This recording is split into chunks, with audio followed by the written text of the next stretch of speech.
Wrecking machine. I'll take it. Are you sure you're not interested? I was like, don't ask me again. And it's a bad hair day too. So she's like, scream for me, and then it's just that's It was a good risk to take, and it was great. Boom! I'm gonna try to give you a friend, and then I was like, I wish you had like a granny mask. That would be so cool, or like a ghost uniform. And everybody was like totally freaked out. Hi. hello. Hello. Hello, everybody. Hi, Kia ora. Hello. Hello, Mark. Living in the now, living in the time it takes to blink. I think he's how meant to be living. Keep looking at it. And let's get to our guest today, because I'm really excited about this. My guest today is a talented artist, musician, and actor. She is currently starring in Daddy Longlegs from the Taproot Theater. It just got extended to May 1st, which means there's high demand for this show. So you can go to the Taproot site and purchase your virtual ticket and check out the show at any time up through May 1st. Please welcome to the Eclectic Arts Virtual Studio, Rheanna Atendido. Hello. Hi, how are you? I'm doing well. How are you doing? I'm doing very well. Thank you so much for joining me. And as we were talking pre-show, thank you for being the first local theater person to do a virtual interview with me. Yeah, oh my gosh, thank you for having me. Yeah, this is going to be fun for me. It's so nice to be able to connect with the community that I was really just falling in love with before the pandemic.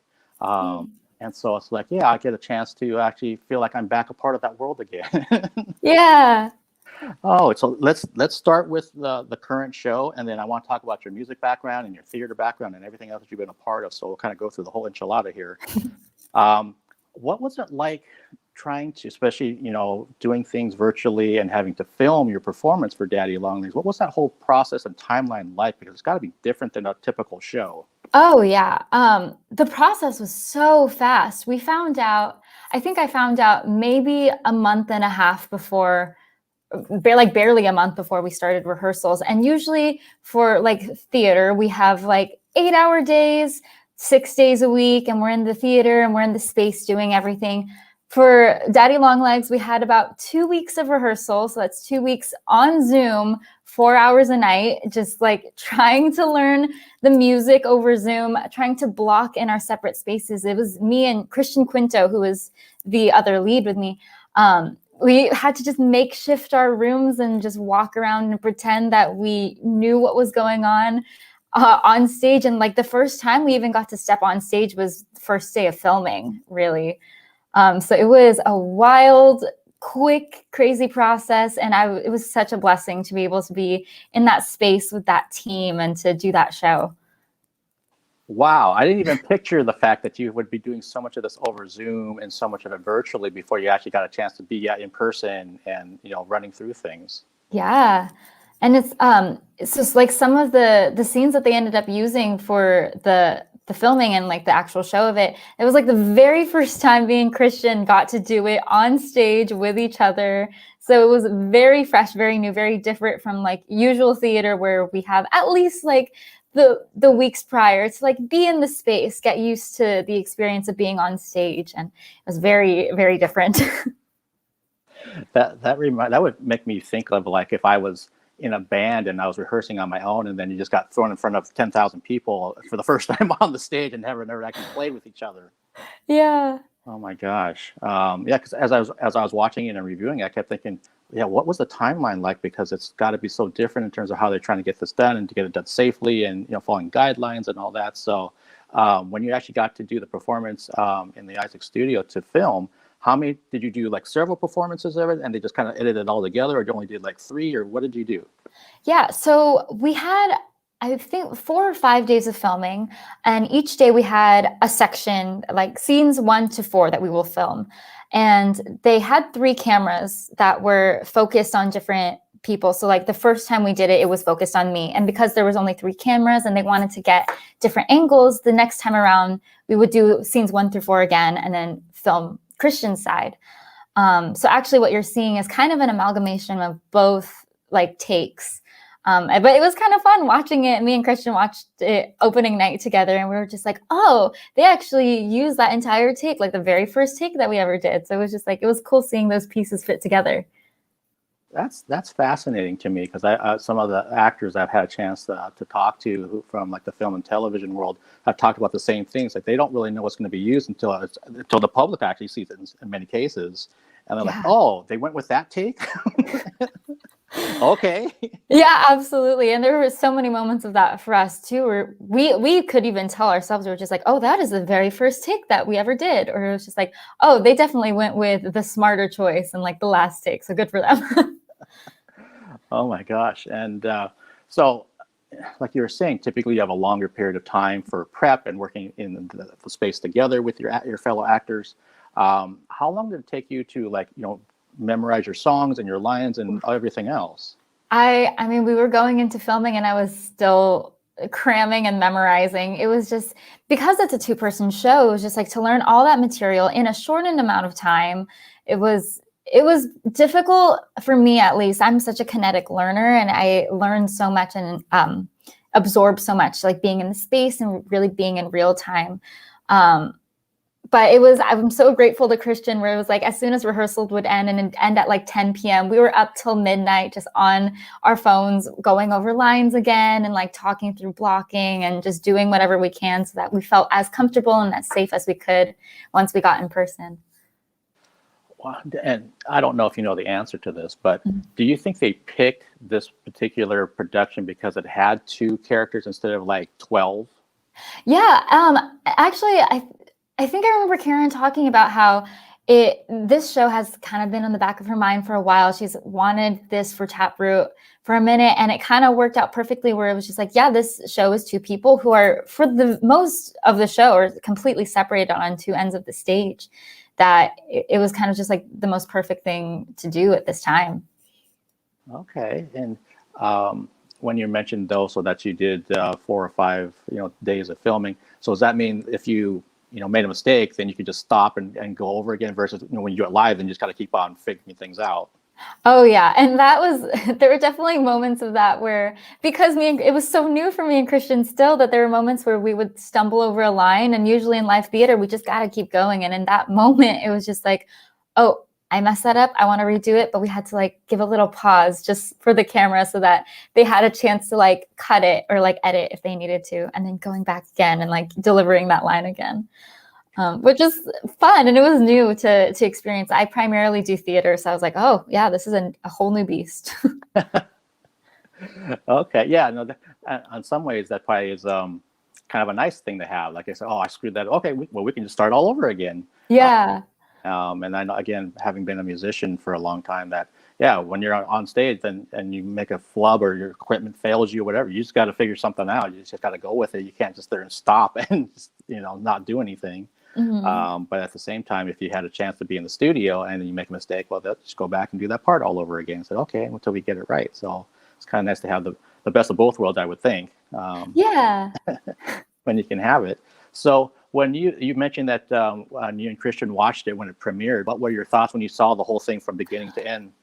Oh my God, it was such a roller coaster. One, because both of us, we don't really like watching ourselves perform. And so like to have to watch it just so we can see what's going on, it's like, oh, I don't know if I want to do this. But it was also just so magical because I didn't get to see what Christian was doing like the entire show. So the moments where he was singing a solo, I was like, oh my gosh, that was so beautiful. Or it was just like, I could actually see what you're doing. And I was so moved getting to watch him perform. And that's something that we don't, as theater performers, don't get to do. We don't get to watch ourselves, and we don't get to see the end product that everybody else gets to see.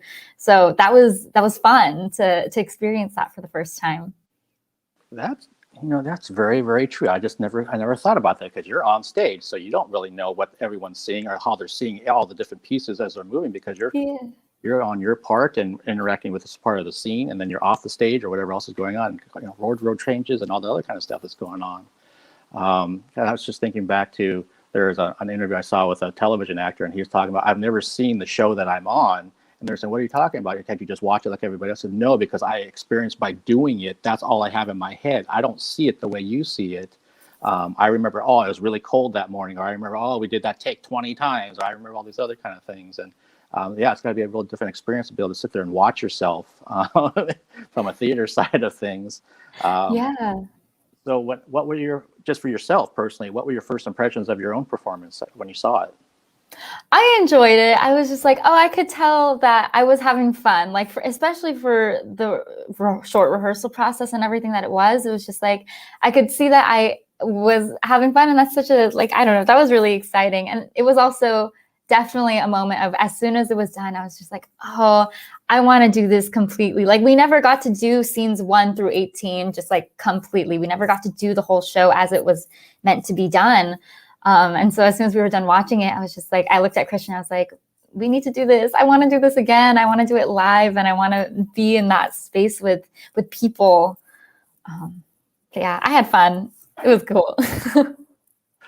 Yeah, well, and I mean, I enjoyed it. Like I told you pre-show, I know my mom enjoyed it. And I think anyone that's been watching it, based on the things I've been seeing, have been enjoying it. And they probably think of the exact same thing. Oh, I wish I could be there inside Taproot watching you two do this from beginning to end with an intermission in it. That's just not on my TV screen. I can actually go to the bathroom or get coffee in the coffee shop there or whatever I'm doing. Yeah. And hopefully at some point we can safely get back to that kind of thing. It seems like we're kind of taking small steps towards live events in general, kind of eventually opening up.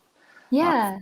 And as we're moving into spring now and maybe in summer, it looks like a lot of things that I'm seeing, they're kind of looking at fall as kind of that hopeful time of doing something. If it's a concert, if it's a theater performance, if it's anything that's live on the stage, it seems like they might be able to do something in some limited capacity. And I hope that's true. Yeah, absolutely. And it's nice to hear that theaters are doing what they can to like program both online and in person, and like trying to figure that out. So it gives me a lot of hope as well. Yeah, and I see press releases for a lot of bands that are trying to figure things out, and so they're looking at that hybrid model. They are looking at 50% capacity at a club if you're here in Seattle, let's say. But then if you're over in any other town, you can buy a virtual ticket, and that's how they can make up some of the money and the revenues to make this thing actually work. Yeah, maybe theaters are going to be looking at the same type of thing, 50%, and then if you can't be there, then you can, stay at home and watch it from the comfort of your home, kind of a thing. Yeah. I want to be there in person myself, but I also know, it's a business. You got to try to make things work, and this is very much a transitionary year, it seems to be, and hopefully, again, towards the best, so that 2022 becomes more of what we're used to and love. Yeah. So Rheanna, can you bring me back to, so what got you interested in, I would say, the arts in general, because you have a lot of different things that you do underneath that umbrella. So where did that all start from? Yeah. I mean, I've been singing since before I can remember. My parents always said that I was singing before I learned how to talk, and I don't know if that's even possible, but yeah, music has always been a huge part of my life, especially growing up with like such a wide array. Would always listen to like 80s and 90s R&B. I had like the Tagalog music growing up, and it was just like a huge amalgamation of like so many different things that it was almost like a given. It feels so second nature for music, at least, to be a part of my life. And once I started songwriting in high school, and kind of eventually made my way into musical theater and branching off into like different types of like art, and I've kind of just like journeyed my way through it, and I'm still making my journey, but it's really cool to get to experiment with the different aspects of music and theater and art that there are. Okay, and so like as you mentioned, when you're starting off with music early on, are you self-taught as a musician? Lessons, a little bit of both? A little bit more self-taught than anything. I was in piano lessons when I was like really little. We stopped because the piano teacher realized I wasn't actually reading music. I was just playing what I like to play. And like hearing things, I like learn everything by ear. And that's how I learned like guitar and ukulele and all the other instruments that I picked up along the way. And have kind of just like kept going. I have a lot of influence from like very early YouTube artists, like when they were just like in their bedrooms, like singing songs before monetization and everything. And it was very much influenced from like that era of music. Okay. And knowing that, is there an instrument that you would like to learn to play that you don't play currently? I've always wanted to learn how to play the viola, which is like so specific, but because I feel like everybody is just like, or not everybody, but the go-tos are like cello or violin, especially if it's an orchestra instrument. But I don't know, there's something about the viola that's like really fun to me. And I did band, so I was a flute player in bands from like 5th grade through high school. So it's just like woodwinds and like band instruments, I feel like I would have an easier grasp of if I were to just like be handed a trumpet or something like that. I'm just like, I think I could figure it out more easily. But like orchestra instruments are like a whole different wheelhouse in my brain, and I like want to know it. Okay, I can relate to that. I played saxophone in school and band, and yeah, other than playing guitar, I mean, which is not the same as an orchestra instrument at all. So if you put a violin or something in my hands, it's going to be a problem, I think, for a while. Yeah. But the challenge could be interesting for sure. Oh yeah, I feel like I'm gonna need a teacher for that one. I feel like that might be a little bit harder for me to self-teach, but who knows? Maybe I just need to get my hands on one, and then we'll see what happens. Yeah, you never know. You might be a natural, or you might be not a natural. And so, did you also study theater in college or anything like that?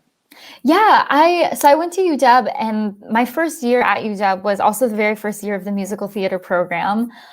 So I had done like 2 musicals in my life prior to that, to me auditioning for the program. But I was just like, I like music. This could be fun, and I enjoyed those musicals that I did. So I auditioned on a whim, and then ended up getting into the program, which sadly has since been disbanded. Actually, the program resolved, or it ended the same year that I graduated. So it was kind of perfect timing for me, but just like unfortunate timing for everybody else that was like going into the program or had gotten it like for such a short amount of time. Okay. So when you're graduating from UW, what was the next step? What was the plan that you wanted to do, and what actually happened? Sometimes they're 2 different things. Yeah, I knew that I wanted to just like dive right into musical theater. And I actually got like I'm so grateful for the opportunities that just like happened, because I was pretty much working as soon as I left college, and I was finding opportunities while I was in school. So I think that really helped me jumping right into the career of like musical theater as soon as I left, because it's my very last quarter. I also got a degree in psychology, so it was like I was doing summer quarter, my very last quarter, doing like psych classes, and also doing the public works premiere of the Odyssey over at Seattle Rep. And it was like that was my first like big show out of college, even though I was still technically in. But it's been a cool, like, it was that show, and then it was like Mamma Mia, and on top of that, like a whole like a beautiful list of shows and opportunities that I got to do as both an actor and a writer. Okay, so knowing that, is do you see yourself, or maybe you're already working on some sort of screenplay or something of that nature, involving your psychology background? Yeah, I mean, psychology is, I think it's so helpful for like as a writer and as a theater artist generally. It was more so I just got it because I was at UW and I was paying all this money, so I was like, I might as well. I like didn't want to waste the opportunity, and I like psychology, and like the brain is so interesting to me. So that was really why I got the degree, and it was more for that than anything. But I know, like, I've always known that I wanted to focus on music and pursue a career in like music and art. Okay, well, that's great. That, and it sounds like you kind of did things in a smart way, that you were already getting involved with it when you're still in college, so that when you finished, you already had made connections and had some opportunities that would be open to you, instead of starting completely from scratch once you were done. Like, well, now what do I do? And you just kind of parlayed it into, you know, what you're doing now. So, and you also mentioned that, and I saw that by looking through your YouTube channel, that yeah, you were doing music a long time ago in terms of recording yourself and putting it up there. And so do you have a personal goal of where you want to see your music, strictly your music, go? I mean, I think for me, the the forever goal is always to be like, I want to be a pop star. And that's kind of just like been the dream since like I was in kindergarten. And I'd love to do like a little coffee shop tour around the nation or something like that. But it's interesting because music for me is so, like musical theater is like my career, but music is just so part of like who I am as like a person and who I am as like a human being, that one feels so much more like second nature, that like whatever happens with that is going to happen. And I'm going to, no matter what, keep sharing my music. And like, if people like it, then that's like beautiful. But it really, like, my music is really something that I use to connect with myself. And it's really cool getting to see that people connect with it. So in any way that I can continue to do that, I know that I'll keep pursuing that. Okay, so it sounds like it's kind of like how it was for me, that I don't do a lot with my music right now, but it's always there. I mean, my amp's right there, my guitar's over there. It's never going to be away from me. Yeah. And like I'm constantly writing songs and like writing music. I'm actually like working on like completely self-producing an album soon, just because I have so much music that's just not out. It's like, I might as well. And like as I do it, I might as well teach myself how to do like the music production side as well. Yeah, I was just talking with my guest yesterday about how it's so nice that in this day and age you can do that type of thing because the technology is there. Yeah. It's not like, and I'm an old man, it's not like back when I was growing up or whatever, where you had to go to a studio and you had to book time, which means you need to have extra money and all these other kind of things. You can literally do it from, your apartment bedroom and have something sound amazing come out from it. Yeah. And me being who I am, I just like want to know every detail and I want to like understand it all. So I'm like very much just like self-producing like 100%. So like I can understand this and like learn the ins and outs of it all. Yeah, and I can tell you, just having been around this community, that there's an amazing, and you already know this, there's an amazing group of musicians here. And there's another thing that I miss during this time of going to shows and seeing the bands that are on stage that I know, and then looking over, and then there's some people that normally would be on stage that are just there checking out their friends, and it's a really supportive community around here, regardless of the genre that you do in music. So that's one of the best aspects of the Seattle music scene to me. Yeah. And when you get to the point of getting your music recorded, ready to come out on any platform, then do some shows around town, kind of a thing. There'll be people there ready to watch and listen. So it can be a really exciting time to be doing these kind of things.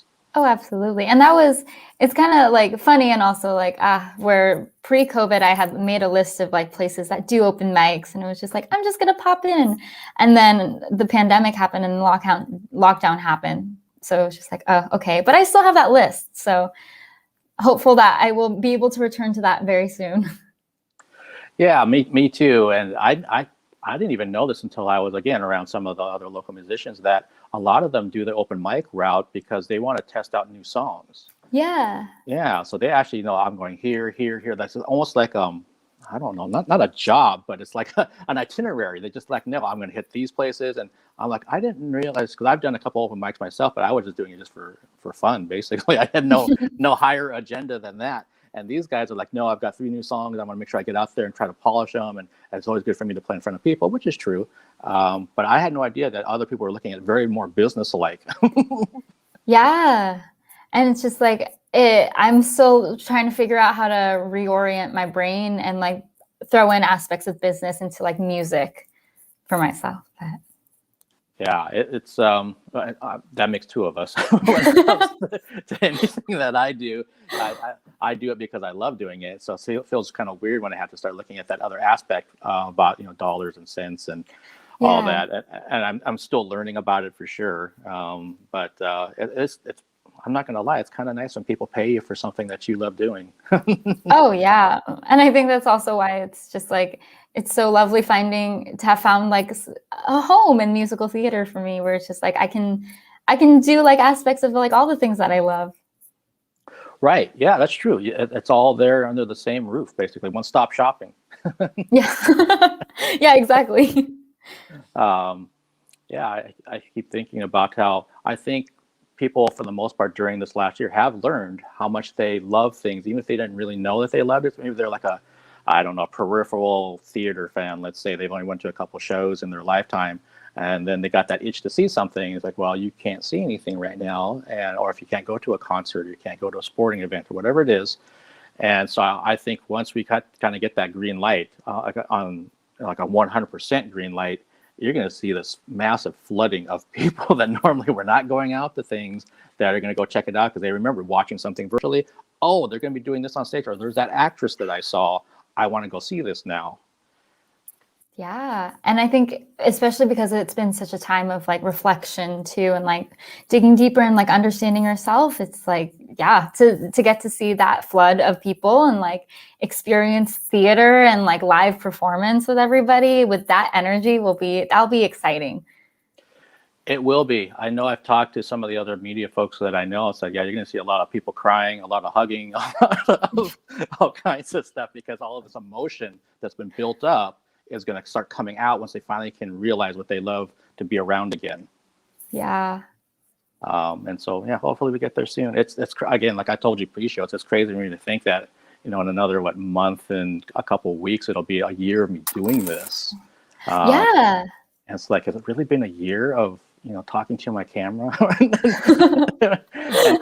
it's not just me, it's everyone. If your parents and your kids are doing things virtually, and you guys were doing your rehearsal stuff virtually, and it's just kind of crazy. Let me kind of see what's going on over here. Oh, hi Steve, good, thank you for joining us down in Texas. No problem that you're late. We're still talking about all kinds of wonderful things with Rheanna. And so what kind of, you kind of mentioned it earlier about some of your influences with your music, but is there anyone or any particular mentors you've had from the musical theater side of things? Yeah, I mean, Justin Huertas, who's like another Filipino-American writer in the area, we started like collaborating on things, and he's just been like, he's like a big brother to me, and especially in musical theater world is to get to work, anytime I get to work with him is always lovely. And Orlando Morales, who is also another Filipino artist that like writes music and musical theater. He really was a part of like my journey throughout, because he was there when I did Rising Star Project over at the Fifth Ave, which was like my second musical ever. And the Rising Star Project is essentially like the Fifth Ave's like education program of like kids that get to do a main stage production and like do it on their own. And it was so fun. That's really what helped launch me into this path that I am on now in musical theater. So it's like, yeah, I think in a very similar sense to music, it's just like to be surrounded by so many people who are guiding you and also like supporting you and like there to help out in any way, and also be like, hey, do you want to work on this project, or like, would you like to collab on this or something? It's very kind, and it's a beautiful community to be a part of. That's amazing to hear, and it doesn't surprise me at all, based on some of the other folks that I've had a chance to talk to locally, well, in person locally, not virtually. As I mentioned, you're the first one, maybe the first of many. If anyone else out there is willing to come on, and I'm not too scary, I don't think. Not at all, not at all. And I'd be remiss if I didn't ask this. How do you feel being a Filipino American in the musical theater industry in particular? Is it something that you're very mindful of? Is it something that you make sure that you're a card-carrying person when it comes to the opportunities that you're looking for, and how you represent yourself and also your people?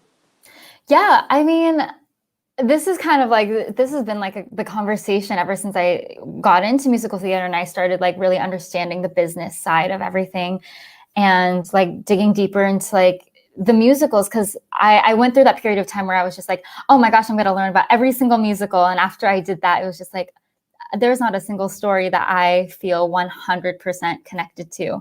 And I think that's kind of what launched me into writing for musical theater, where it's just like, I want to be able to have a story that I feel like is true for me. And there are like Asian immigrant stories, and there are experiences that are being told, and there's just like the wide range of Asian American experiences that there are, just like for as wide of that range is, there's not, that diversity is lacking in musical theater. And I think that's why I feel so empowered to be in theater, to tell stories and to tell my own, and to figure out ways to just like share them.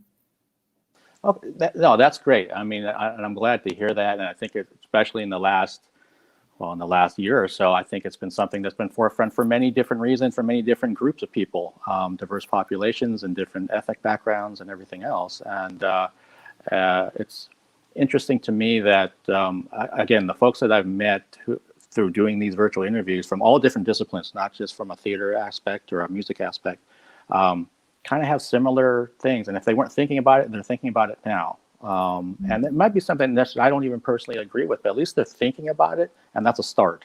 Yeah. The way I look at it, because if you're not thinking about it at all, and you've already closed your mind off to it, then it's like, well, okay, well, we're probably gonna have to part ways at some point, because I'm not with that. Anyone that knows me knows that just by looking at me, they probably kind of know that. And yeah, especially in the last few weeks, it's been a heightened, ridiculous state that we're in right now if you're an Asian American of any background.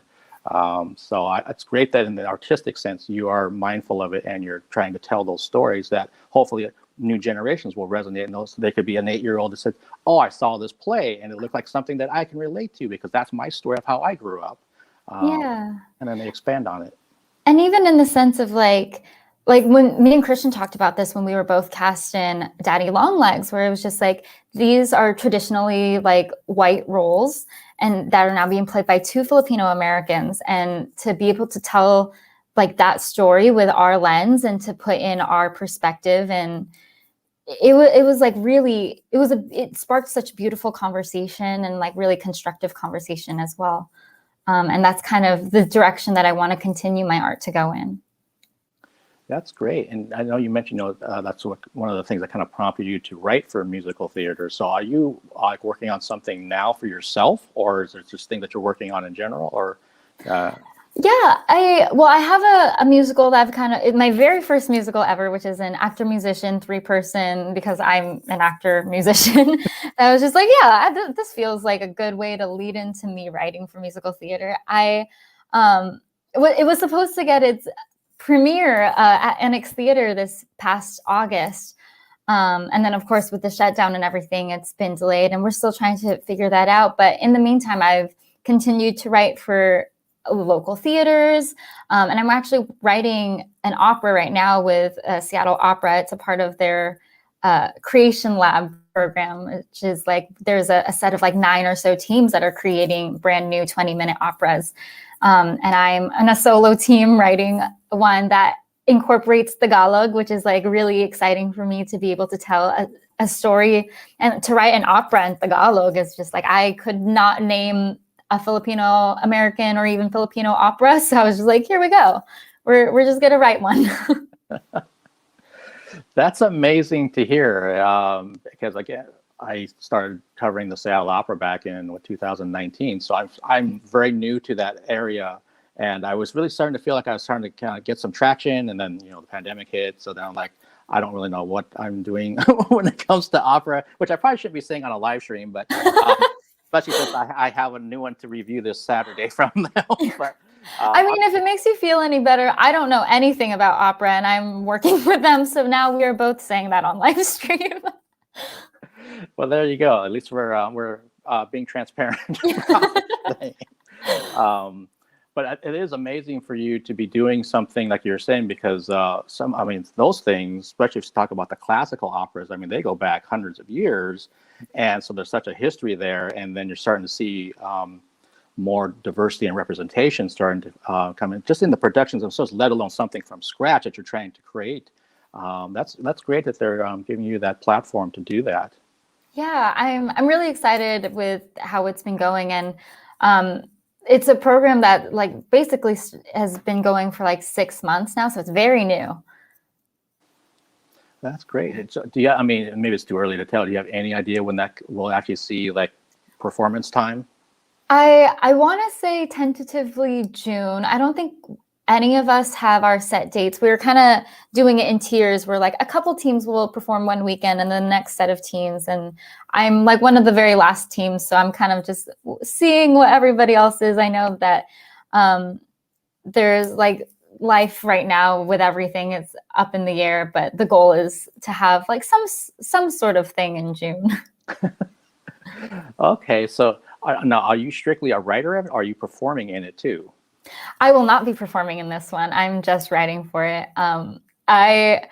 I'm intentionally taking like a step back so that I get to like actually hear the things that I write, which is the case sometimes, but not oftentimes, but there are definitely cases when I'm writing for musical theater where I end up writing songs and it's just like, oh, well, you can just sing the song that you wrote. And it's like, yeah, okay. Okay, well, and it's like you're saying, it sounds like you're the type of person that loves to learn all the different aspects of something when you're working on it. So being the writer and then seeing someone else perform your music, it gives you a whole different perspective for sure. Yeah, it's so much like I just learned so much from getting to see what other people's perspectives are on like layered onto like the music. And sometimes they highlight things that I like unconsciously was highlighting. And I was just like, oh, you're right. I did that. I write that with some sort of intention. And you're the one that like let me know what my own intention was. So thank you.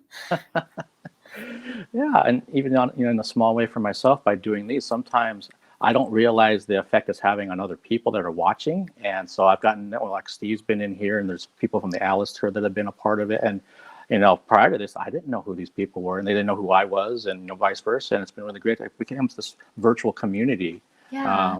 And it's going to be interesting to get to a point where we can, in some cases, maybe actually meet in person, because there's been some talk about that. Hey, we're all fans of this band, so when that band is actually playing in LA, let's all go there and finally meet each other. And I think that would be awesome and amazing. Yeah, absolutely. So you're working with the Seattle Opera, and it sounds like, do you have other like another video that's going to be coming up on your YouTube channel, music-wise? Yeah, I think because I had a big deadline with Seattle Opera kind of recently that I've taken a little bit of a step back from being able to record, but I have so many ideas, and like I recently got into looping and I got like a looping machine. And so I have like all these looping ideas that's been stirring up in my mind. So I don't really have a plan ever whenever I post videos. I just tend to be like, it tends to be like a 3 or 4 week period where I'm like really consistent with posting, and then like a few weeks of just like taking a step back. But I think another streak of like a few weeks at the very least is coming up soon. Okay, no, that sounds awesome. And yeah, that rabbit hole of a looping machine, oh gosh. Oh my, it is. I had to learn it actually like a couple years ago, because I was doing a workshop at the Rep where it was a new musical that required looping. Nobody in the workshop had ever looped before, so they taught us how. And as soon as we learned, I was just like, oh, this is my new favorite toy. Like I need to get one. Yeah, I can't remember who first introduced me to a looping machine, but once I did, just like you said, man, you start having all these ideas and possibilities, because you're like, if you're doing stuff by yourself, you can only do so much. But then you have that, and you're playing to yourself, and other melodies and other kind of things you can put down. It's like, I can become a one-man band, and I didn't realize it. Oh yeah.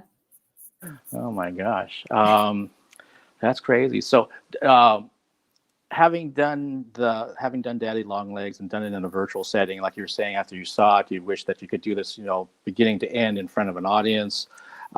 Is there anything else you'd like to say about the production for folks out there that haven't seen it and are just kind of curious, since they've been watching this interview before it runs out on May 1st, of what they will be seeing, and basically how you want to sell them on it? Yeah, I mean, for every hopeless romantic, it's just such a lovely, heartwarming, and also heartbreaking story about love and identity and happiness. There's my absolutely favorite line in the entire show is a lyric that I got to sing, which is the secret of happiness is living in the now, living in the time it takes to blink. And I like, especially right now, like I remember singing that song, and I was talking with my music director at the time about how that's such a song for right now, for COVID, and for like learning how to like deal with all like the nonsense that's been happening, and also finding like the pockets of joy, and like living in those pockets of joy, and just being present, and like allowing yourself to be happy. And I think there's so many beautiful messages in the show.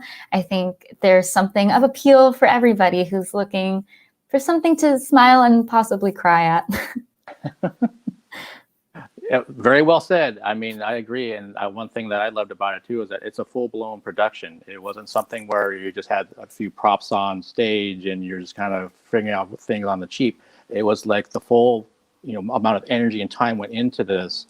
Even more so because it was virtual and using multiple cameras and multiple takes. And I know at the beginning of it that the camera does like a whole POV thing of going up the steps to kind of feel like you're going to your seat as an audience member before the curtain drops and everything starts. So again, for people out there, it's through the Taproot Theater, and you can see it virtually online through May 1st now as an extension. And Rheanna, thank you so much for taking the time. This was amazing talking with you, and I so appreciate you taking the time today. And I wish you every success with your opera and everything else you got coming up. It sounds like you had a lot of things in the works, and I hope I get a chance to talk to you sooner than later again. Yes, absolutely. Thank you so much for having me. Thank you. Have a good afternoon and a good night. And everybody else, thank you for joining us, and stay safe out there, everybody. Thanks. Bye. Bye.